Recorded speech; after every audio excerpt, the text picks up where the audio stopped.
Hello everyone, and welcome back to another episode of my Minecraft Hardcore Season 2 world.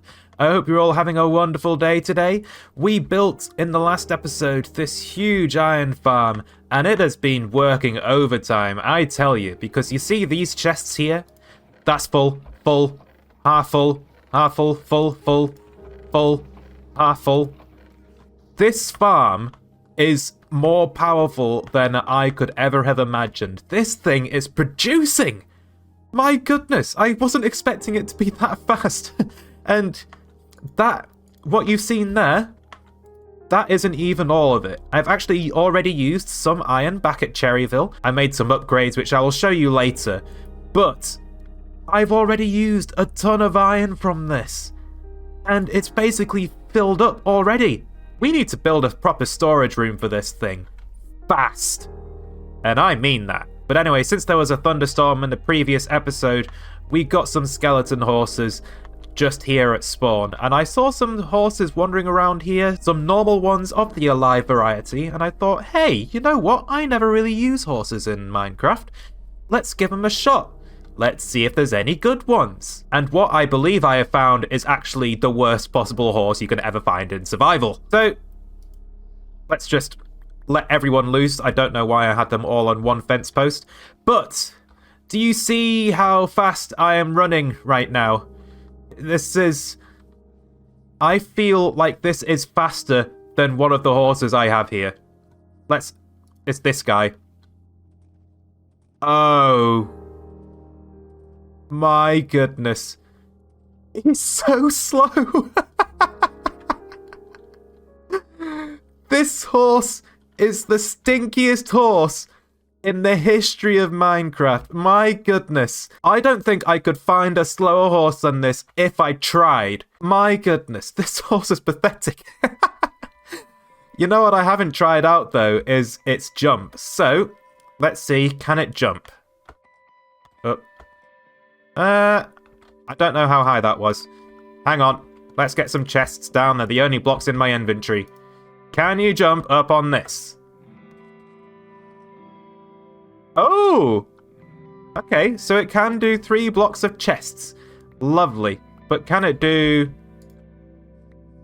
3 full blocks? Is that what this horse secretly is? It's an Olympic jumper and not a sprinter. Let's see. 3 jumps? Oh. I never use horses. Hey, 3 blocks. Okay. Still though, that horse is the slowest thing. It is literally a snail's pace. Anyway, I don't actually want all of these horses to wander off, so let's just tie them all back up to our little fence post here. And while I'm here, I should probably actually empty the farm of iron before it fills up on me. Oh my goodness. That should tell you just how powerful this farm is. I have already filled up my entire iron shulker box! And I've not even emptied all of them! There's iron in here!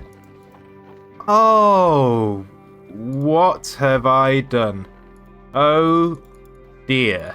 Well, I think that means that we'll be sorted with iron for the rest of the world then.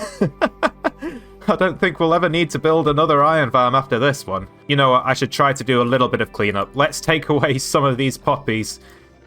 Or let them despawn anyway. I think in our actual iron farm storage system, we're going to be turning a lot of these into bone meal after we meet a certain quota of them. Just so that we have poppies in the world if we want them. But I suspect that these are going to be a better source of bone meal more than anything. There we go. Goodbye, poppies.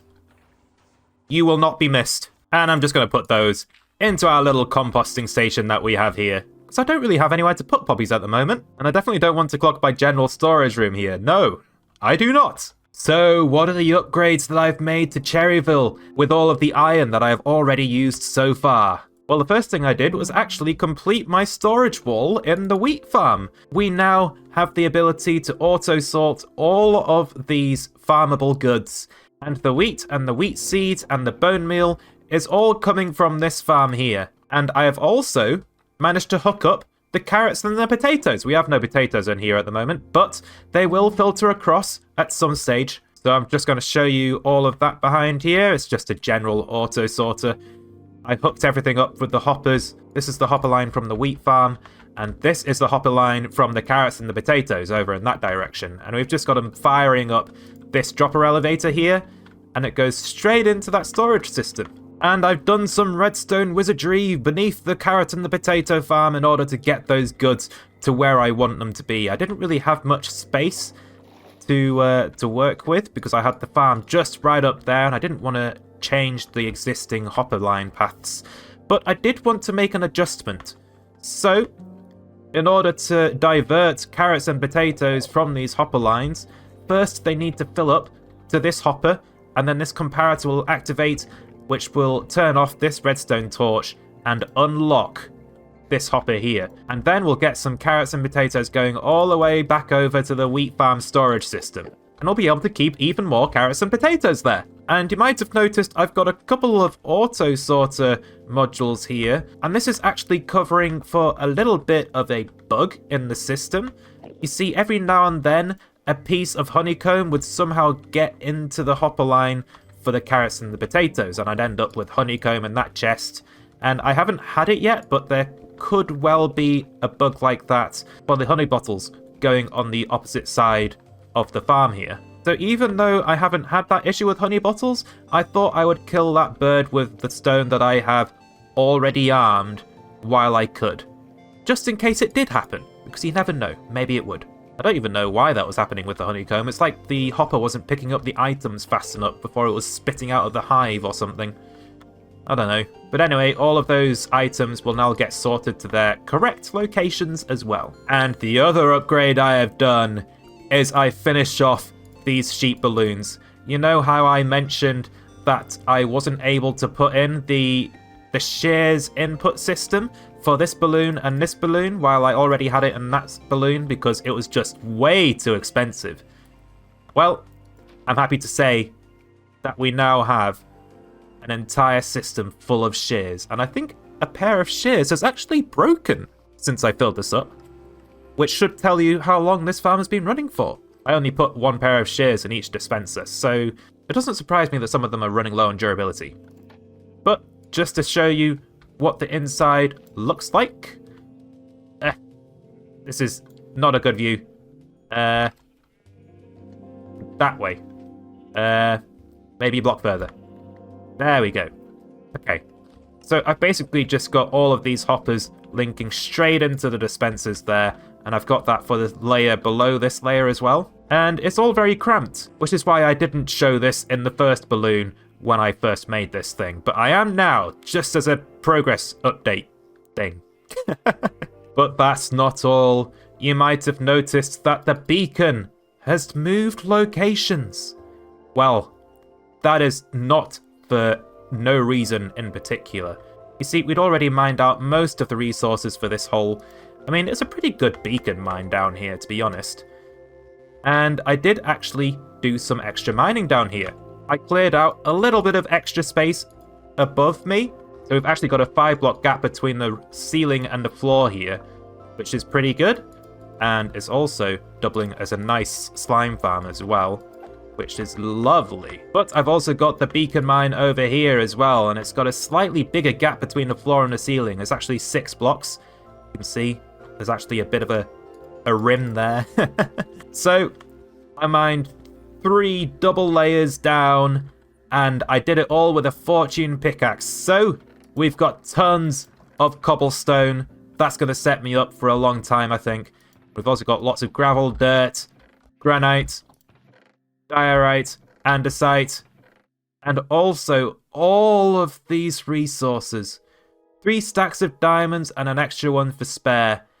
That is not going to go as far as I had hoped. I know that sounds like a weird statement to say. I've got 3 stacks of diamonds right here. I could be rich. I am rich. 3 stacks of diamonds makes me rich. Well, unfortunately, I plan on turning these into diamond blocks. Don't tell anyone. I'm going to use them for decoration. Ah! Not only that, but I also created a couple of new pickaxes just for digging out this space because I don't have mending on a pick at the moment. So, and I used this pick here, Thou Fortune Hath Been Told, all the way to the very last second of its life. It's got 1 durability at the moment, and you know what I can't do? Is I actually can't do anything with this pick. It is basically a paperweight because I can't repair it. I can't put a book on it. It's completely useless now. Oh, actually, I can rename it for 39 levels. Brilliant. I'm not going to do that. What a rip-off, my goodness. And that brings our diamond total to 5 stacks and 12. But what if I told you there was more diamonds? Because there are more diamonds. I was able to get some more diamonds on this area here for this beacon mine too. Nothing from that layer, but actually from mining out a little bit of extra caving systems just over there somewhere.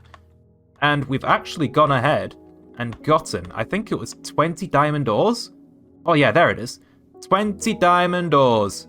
Beautiful. I think we should fortune these up and see just how many diamonds we get. It should be roughly 40 or so. I think you can usually expect to double your diamond from fortuning them up with Fortune 3. So let's see how accurate that is. And I can't make it up. I got exactly 40 diamonds, as I said I would. That is actually perfect. That's proved my point.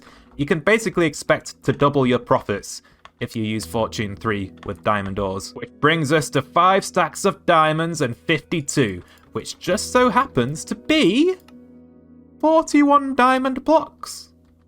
Not bad going, to be honest. I would have more, but I've done something which I have since realised was probably an error. I crafted my diamond picks that I've been using to mine out these 2 beacon mines with those diamonds, and I've just realised like 5 minutes ago that I could have just bought some diamond picks from a villager rather than wasting my hard-earned diamonds. So I'm an idiot there. But alas, hindsight is a curse. And I've decided that I'm not going to smelt any more iron. I feel like that's a completely pointless exercise now. So what we're going to do now for all of our mined up iron ore in the future is we're just going to turn it into blocks of raw iron, and that way we get to add a new decorative block to our arsenal. Oh yeah! And this new beacon mine actually came out at a very peculiar place. It's actually centered around my old little branch mine here. This is what's left of it. I didn't want to destroy the furnaces or the chest that has my diamond pickaxe and some rubbish other tools. This is my little beginner's setup when I was first mining in the world. And you can actually see the branch mines that I made going down there. And what I have done is I've just gone and cleared out every block around them. And I think I'm going to leave these here because they're a little bit of history. And it's almost felt like a bit of a shame that I've had to remove all of the walls as well. But I guess they're gone now. It's just the chests, the furnaces, and the crafting table that remains. We've even got the puddle that I fished in. Oh, good memories that. What a glorious puddle. I could have stared at that thing for eternity. I was quite close to doing so. Anyway, I'm going to need a lot of sculk for today's episode, so let's just go right ahead and farm up a bunch of the good old deep dark stuff. And I can't actually hear myself speak at the moment because the Enderman dying noises are just that loud. My goodness, turn those Enderman noises off. Oh, that's much better. So, unfortunately, I've noticed something. And that is that we've had a bit of an issue over here. We had some cobblestone generate. I'm not entirely sure how that happened. But my job is to make sure that it doesn't. So let's just break that. Break that. And I believe we can just put the glass back. And that would do. Maybe. Does that fix things? I believe it does. Yes, that's good. Awesome. Okay, so we can still get weird cobblestone issues in this farm then. I'm not entirely sure how that happened because it only happened on the one block, which is rather interesting. I would have thought that if it generated in one place, it would have generated in all of them, but it didn't.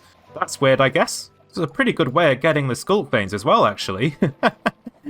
I've already got the hoppers in place. I love it. But we now have an entire double chest full of sculk and a little bit extra on top of that, as well as all of those sculk veins, sensors, and shriekers. Although, I should probably get more of those shriekers and sensors, shouldn't I? While I can. I mean, it's so easy to get them. So in order to build my iron farm, I have gathered some resources, well, mostly fished out of my storage system. I still have some gathering to do. But we have this entire row of shulker boxes behind me, and they contain all sorts of stuff like stone, a few chests, glass, deep slate, more glass, sculk, more glass, sculk, bamboo for chests and stuff like that, even more deep slate, netherrack, warped wood and warped nylium. In fact, we're going to need to farm up a lot more warped wood for this build because I want to use warped trapdoors and, what, I have 2? That's not very good. Ooh, I'll take those. There we go. That's not going to get me very far. But we're going to use a lot of these. And there's also even more deep slate and even more deep slate. But that's not everything that I want to use. In fact, there's stuff that I want to use that I just don't even have, like sea lanterns. Where am I supposed to get those? Well, I guess there's our ocean monuments that we've already raided. We won't have to take down the Elder Guardians, but... it's just another thing that I have to do. We also have, most importantly, 41 blocks of diamond. Which isn't nearly enough, I'm gonna be honest. Oh, wow! That's a beautiful fishing rod. I just need mending on that thing, I believe. Are there any more fishing rod enchantments? I'm not sure. I was going to combine it with another one, but that's pretty good, I've got to say. I shall call you Roddlesworth. So, what's the big plan? What is the big scheme for the iron farm behind me? Well, it all has to do with the volcano. I plan on building a massive, humongous volcano to cover up that iron farm there. And it's going to be huge. And I honestly don't know what I'm going to do with myself trying to build that thing because I might just be a little bit out of my depth. I don't know. We'll see what happens. But it's not just going to be any old volcano. No, sirree. No, we're actually going to build a deep, dark volcano, which just sounds absolutely terrifying to me. It's going to be covered with sculk. We'll have wardens roaming about.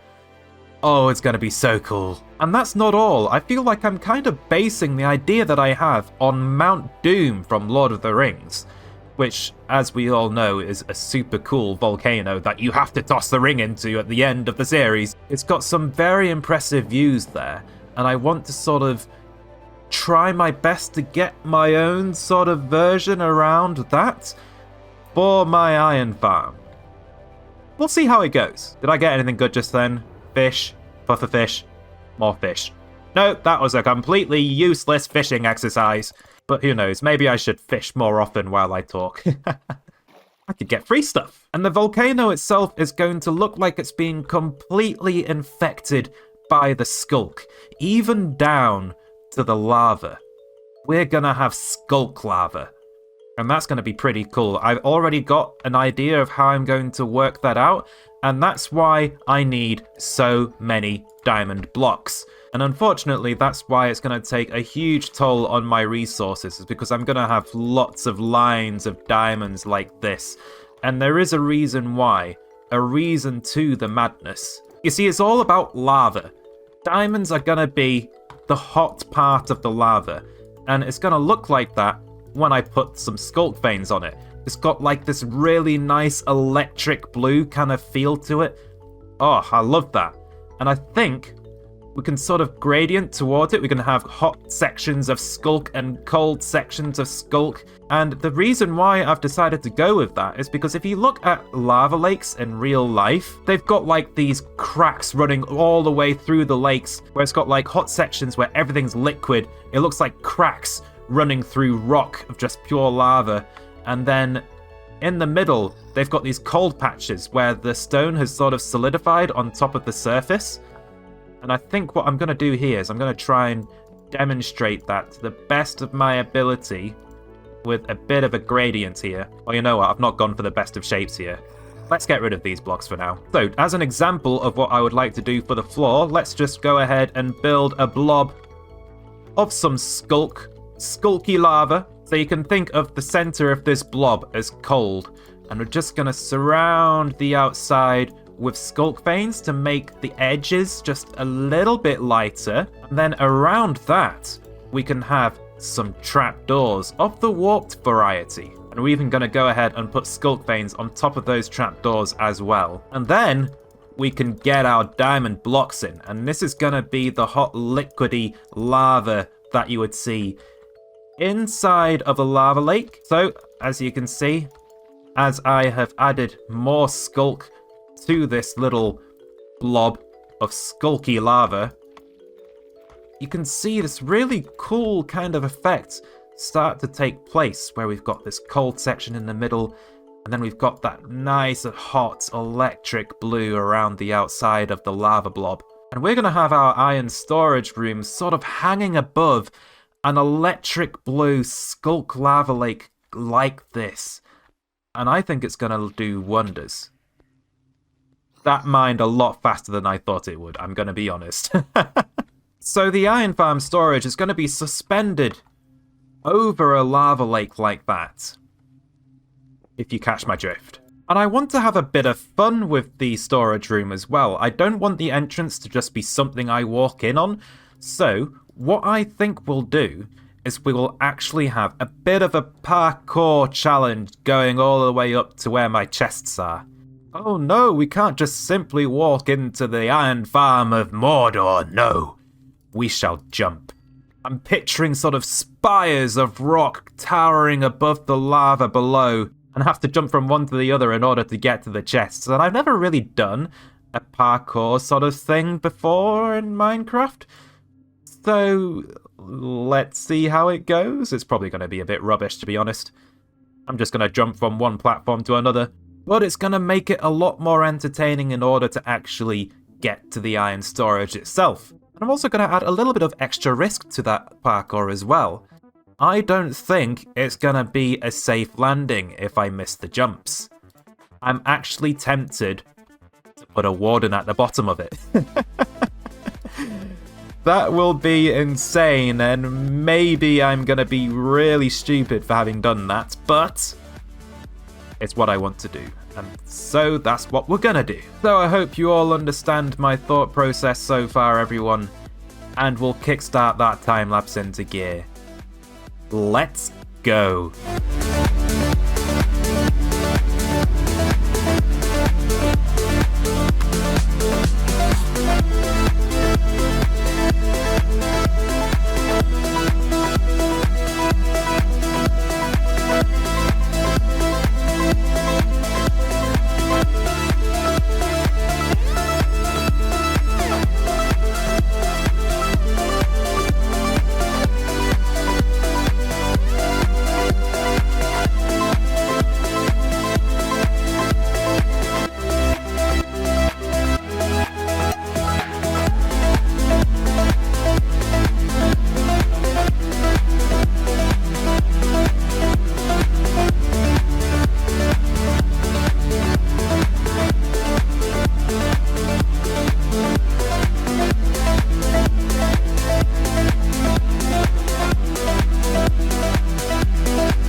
And welcome back, everyone. This is one very unfinished project. As you can see, well, there's gaps in the walls, in the floor, sorry. And you can fall through. There's supposed to be trapdoors here. There's supposed to be sea lanterns as light sources. I don't have any of those. And not only that, I've run out of resources. I've run out of the veins. I've run out of diamonds. I've run out of a lot of stuff, really. Oh boy, this project might just be bigger than I ever could have imagined. And you know how I said I was going to use diamonds for decoration? They didn't even go that far. So this is how the blue lava looks from above. And if you zoom in on this one particular spot with the spyglass, everything looks exactly just how I wanted to. But then you put the spyglass away. And you realise that those 41 diamond blocks, they went absolutely nowhere. You see, every single netherwart block, every single light blue wool block, and the few netherrack blocks, because I ran out of netherwart and light blue wool. And for some reason I have netherwart over here. I don't know why I brought a shulker of netherwart over, but I did. And all of those blocks need replacing with diamond blocks. Ouch! I'm in diamond debt! I am in danger of mining the diamonds for forever. It's never going to end. Where am I going to source all of the diamonds for the rest of this, when that's what 41 did? My goodness.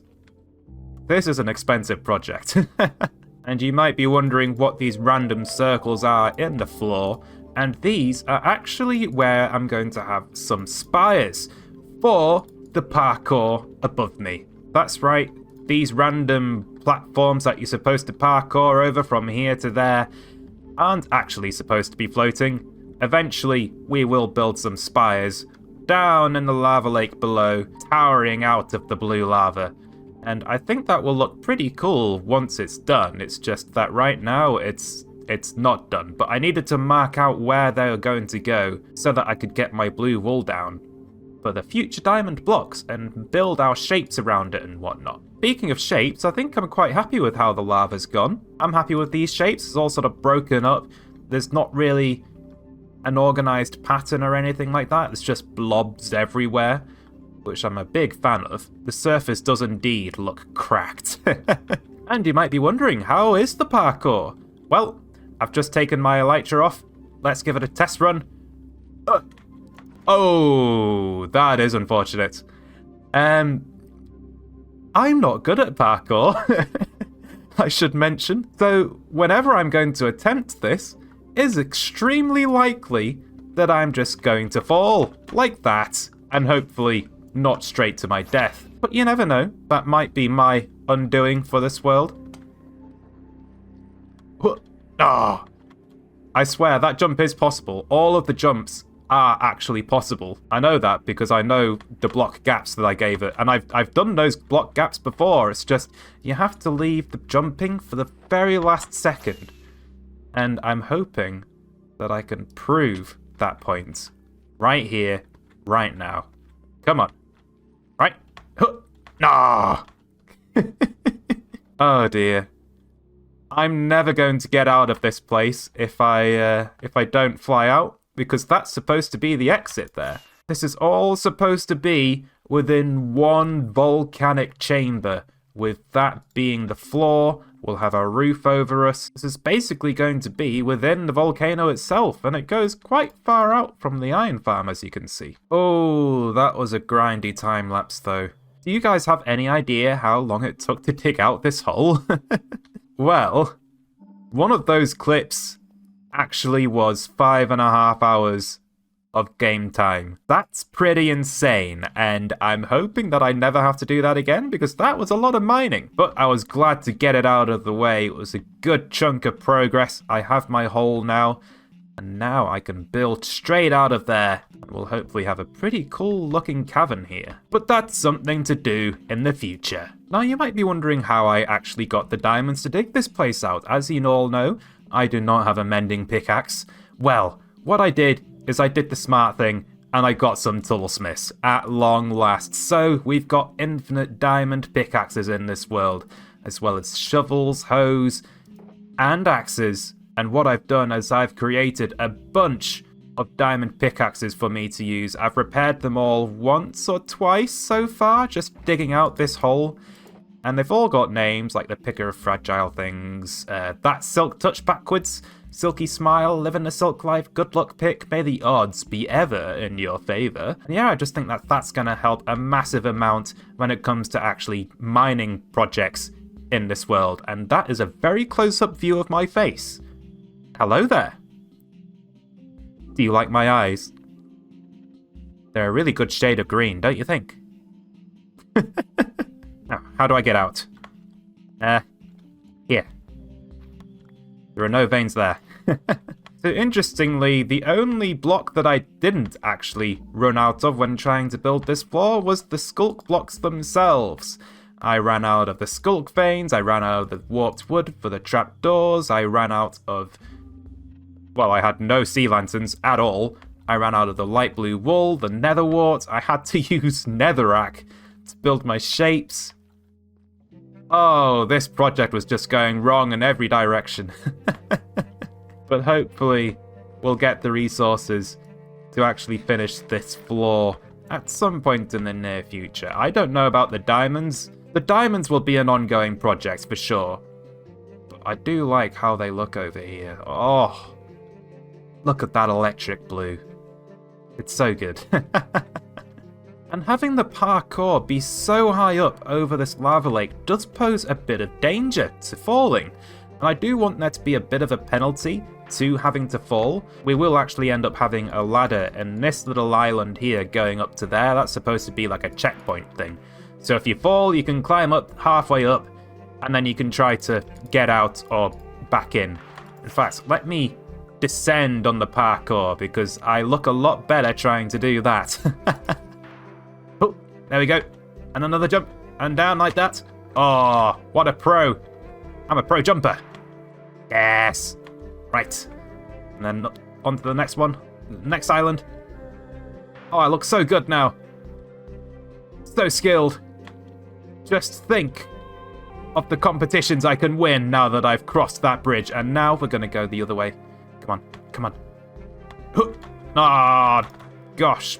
It's going to take me a long time to master going up the parkour, but it will happen eventually. But I wanted there to be a penalty, as I was saying, to falling down here. And I was thinking that we could have wardens growing in these patches of sculk. Like, this is not just a sculk infected volcano. This place could be the origin of the warden. They rise and are born out of the sculk itself right here in this hot volcano, because there's tons of energy here. And then once they've grown up, they can mine down and disappear down into the darkness, where they'll never see light again. So I was thinking of having actual wardens down here as a little bit of danger in case I fall. So we could have like some antlers here, the little antennas, and then over here we could have a head, and then maybe over there we could have half a body sticking out of the sculk. I think that could be pretty cool. And I'm in danger.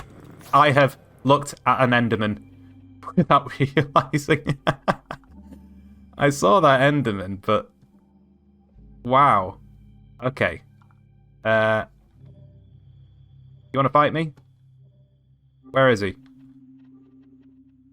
Oh. Can't actually come up here. Right. Okay. Let's take him on then. Oh, he is angry. Right. Where are you? Haha! You've fallen down! Oh, he's gone. There you are. And that is the end for you. Anyway, we've also moved the iron storage up to here from the floor down there. And what that means is that I've had to move the iron golem kill chamber to there instead of, well, there. But we do have some proper iron storage now, so lots of iron, tons of iron, because this farm is just way too powerful. My goodness. It's... oh, it just kept going. I thought it was never going to stop. So, we already have 12 double chests of iron ingots. What on earth am I going to do with all of that iron?